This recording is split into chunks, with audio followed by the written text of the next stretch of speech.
Bismillahirrahmanirrahim. Assalamualaikum warahmatullahi wabarakatuh. Sampurasun.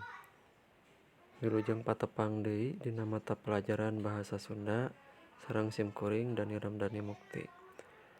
Kanggo labungan dinten ayeuna urang baris ngabahas ngeunaan carita wayang. Tujuan pembelajaran nyaeta nu kahiji nganalisis atanapi ngaidentifikasi unsur-unsur intrinsik jeung kamekaran carita wayang. 2. Ngarespon carita wayang ku cara nyaritakeun deui eusi teks sempalan carita wayang ku basa sorangan. Naon ari carita wayang teh? Carita wayang nyaeta carita nu asalna ti India. 2. Carita anu nyaritakeun atanapi ngalalakonkeun pawayangan. 3. Carita anu dimekarkeun jadi wangun pagelaran sapertos tina wayang kulit, cepak, golek, wong jeung sajabana. 4. Carita anu dipake media pikeun nyebarkeun agama Islam ku para wali. Terakhir, carita wayang teh nyaeta carita anu fungsina pikeun tongtonan jeung tungtunan.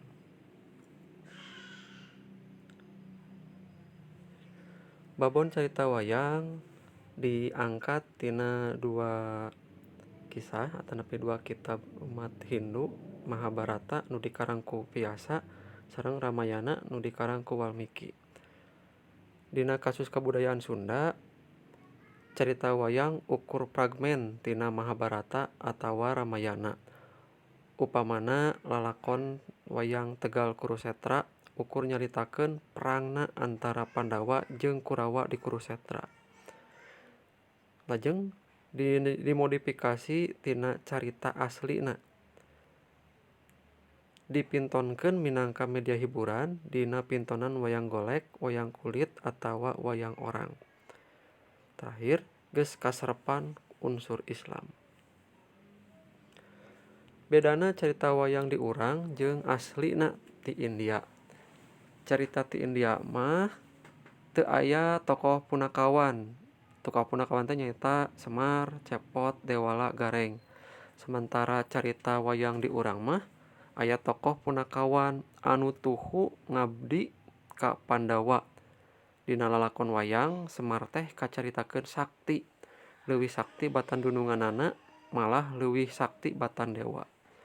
Bedana nu kadua, tokoh Dorna kacaritakeun jadi guru Pandawa jeung Kurawa anu boga sifat wijaksana jeung dipikahormat. Samentara tina carita wayang di urang mah tokoh Dorna teh jadi tokoh anu boga sifat julig, rehe, jeung pikasbeleun, tur leuwih mihak ka Kurawa batan Pandawa.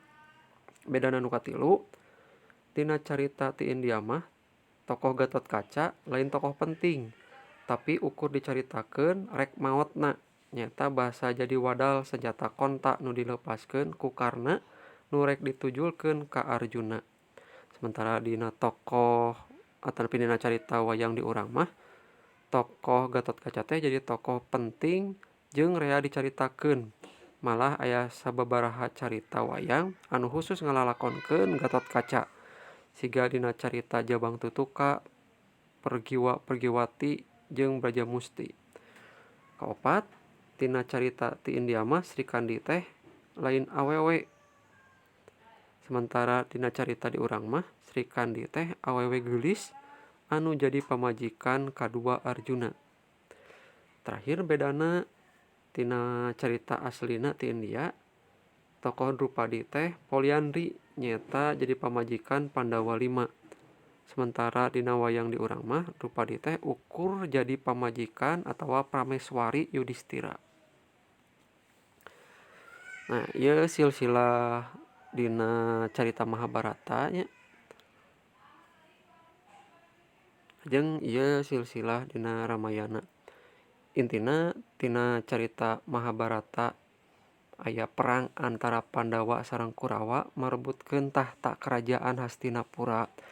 Upami dina carita Ramayana mah marebutkeun Dewi Sinta anu salaresna Dewi Sinta teh pamajikan Rama direbut ku Rahwana.